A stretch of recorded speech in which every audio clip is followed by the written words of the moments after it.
My name is Alan Wake. I'm a writer. I came to the small town of Bright Falls on vacation with my wife Alice. Now she's missing. It's my fault. As insane as it sounds, my latest work, a supernatural thriller, is coming true before my eyes.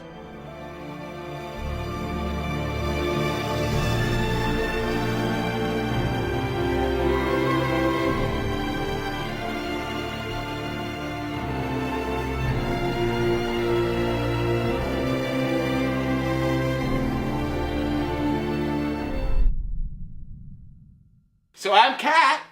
I'm Jay. And I'm Jay, and we're doing Alan Wake. Alan Wake. The Xbox 360 exclusive. Give me the manual. What's with you and manuals? Throwing my manuals. I don't like your manuals. It's an instructional booklet for the game. Who uses a manual? Why? I like seeing about the characters and Look stuff. at this game art. Whoa. Maybe you just don't like book learning. Yeah, maybe you just don't like reading. Maybe you can't read. Maybe you're literate. And he's like, So I look very good in the shirt, and let's get started. Alan Wake, baby. How long have we been waiting for this? Since Okay, we've been waiting for this game because it's a lot like another game for the PS3. what, the Heavy Rain? Yeah, but wait. That's what we thought. But it's completely different, and the gameplay is actually a lot more fun. So this is a survival horror third-person shooter game, and they have amazing teasers for it on Xbox. If you're interested at all, go to Xbox and download these videos. I think there's 6 of them. The webisode is called Bright Falls. They're creepy, but they're really well filmed. The cinematography's great, the direction's great. So Alan Wake is a famous author, and he goes like on a retreat basically with his wife to this island to relax, to Bright Falls, and then she disappears, and it's his quest to try and find her. He falls asleep, he wakes up in different places, he loses his weapons, he gets his weapons, it's all over the place. He's But very sleepy. Now, to be blunt with you guys, we're not going to give away any of the story. We might put this in there, we might not. You find out at the beginning of the game that the island where your wife got lost does... I wish put that in. No, It's people pretty get mad. awesome. Yeah, don't People get will mad. be But we will tell you this, though. You can't find a better story in any other video game. This is a great story if you want to pick it up. You want to play just so you can finish the story. You want to play so you can find out how it ends. It's like watching a movie that you just can't turn off. You just want to keep going and going. It's like an HBO TV show. It's so cool. Yeah, and it'll be like previously on. It'll Previously remind on you. Alan Wake. Yeah. Also, this is supposed to be like the first season of it. It doesn't necessarily end tying everything up. Also, it has a huge influence by Stephen King. Alan Wake, the character, even says in the game that in Stephen King's novels, a lot of animate objects come alive, and that happens in this game. In the game, it's almost like you're turning pages of a novel. Yeah, and you literally do find pages on the floor hidden all over the Yeah, place this called manuscript. manuscripts. Yes. And they tell you what's about to happen in the game or what just happened. It's really creepy because like you'll be reading a page, you'll be like, Alan sees a dark figure in the woods with an axe. The dark figure smiles at him and swings. Okay, when is that supposed to happen? Go further, and then it actually happens. You're like, oh my god. Cool foreshadowing. I've never seen that in a video game. They hint at the next step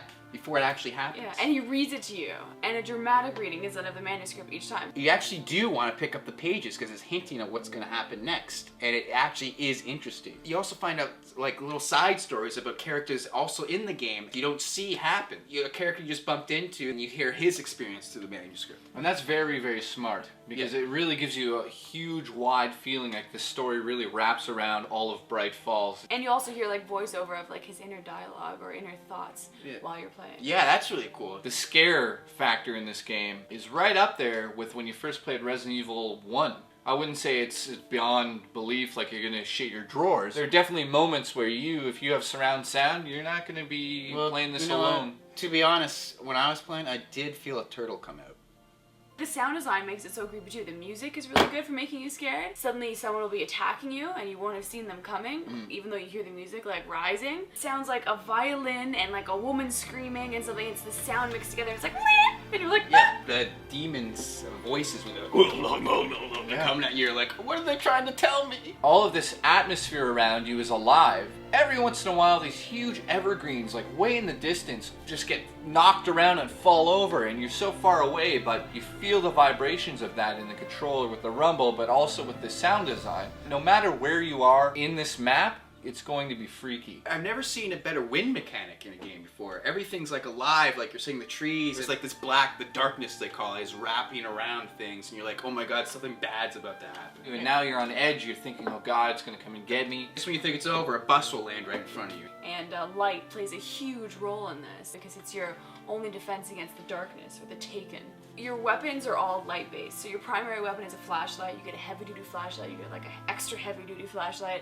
You're always collecting batteries, they're energizer batteries. Or his phone's Verizon.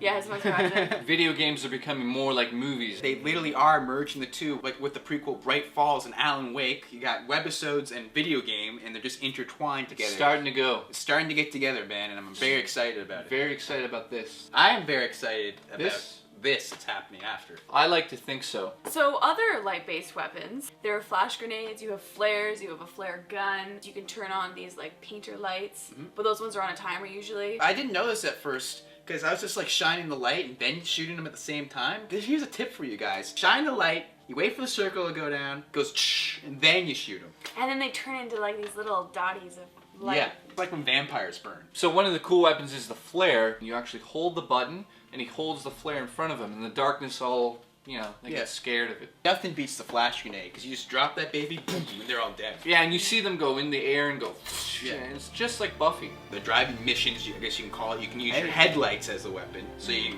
weaken them, and then you run them over. If you go too hard with the lights, your battery drains, and then you're just stuck in your truck. Yeah. Stuck there.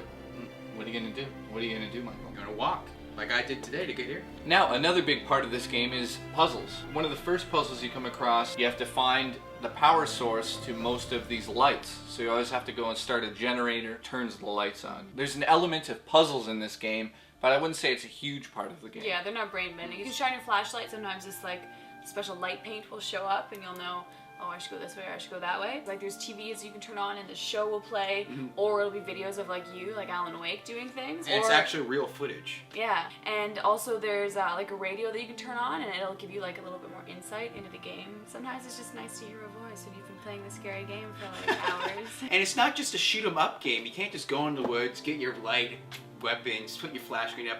Sometimes it's best just to run and find the nearest light. When you're in trouble, you look for the nearest light, you run under it, and then your health kind of increases and you're okay and everyone goes away. So what are some likes and dislikes that you have? I don't like how when you run out of ammo, you can't really defend yourself other than running. I understand when there's like 4 enemies after you, like you're gonna have to run. But like 1 versus 1, I wish they just add like a little melee attack, maybe like you shine your light and boom. The sound effects for the vehicles, like the trucks and stuff when they're driving them, I thought it were terrible. Very muffled and it just didn't sound right to me. Another thing that I kind of didn't like is you're constantly losing and then finding your weapons. Finally collect so much stuff that like you can't pick anything up anymore, so you have full everything. Something will happen in the storyline and you'll have to start from scratch again. I feel naked in the woods. I like that, but what I think the problem is that it happens too much. They did it too much. And like you start to forget like, oh, I don't have it anymore. You'll be like you'll be shooting and you'll be like click click click, you're out of ammo, and it's like, what? I just had full, oh right, I just lost it like 2 minutes ago. Oh yeah, I just crashed a car in a ravine. Yeah. Shit! I noticed some terrible screen tearing, especially in the clinic. No, did you guys notice any screen tearing? Yep, tons. Some of my likes in the game are definitely how unique the story is told. Some of my dislikes of the game is when you're driving a vehicle, it's horrible. And they could have done a way better job. Kind of a good thing, but it's kind of bad that once the story's over, you want more. So it's not really bad. It's just there is going to be more. There's some downloadable content in Oh June. yeah, baby. My final score is 9 out of 10. I love this game. There's a lot of unique gameplay in this, and you're not going to get a better story. I'm gonna have to give it 9 out of 10 as well. There are only a couple things that I didn't really like, but overall I loved it. It was the gameplay was awesome. It was innovative. The storyline is fantastic, and it's a good-looking game. And I give it an 8.5. I thought the story was incredible. I thought that some of the gameplay wasn't as good as it could have been. Once in a while, it just gets very repetitive, fighting the same darkness characters in this long stretch of forest. But other than that, the story's incredible, and I just can't wait for a sequel or whatever they're planning to do with this bad boy. And remember to collect your coffee thermoses and get some achievements. Mike's never getting this back. I wish there's a clicker switch for you.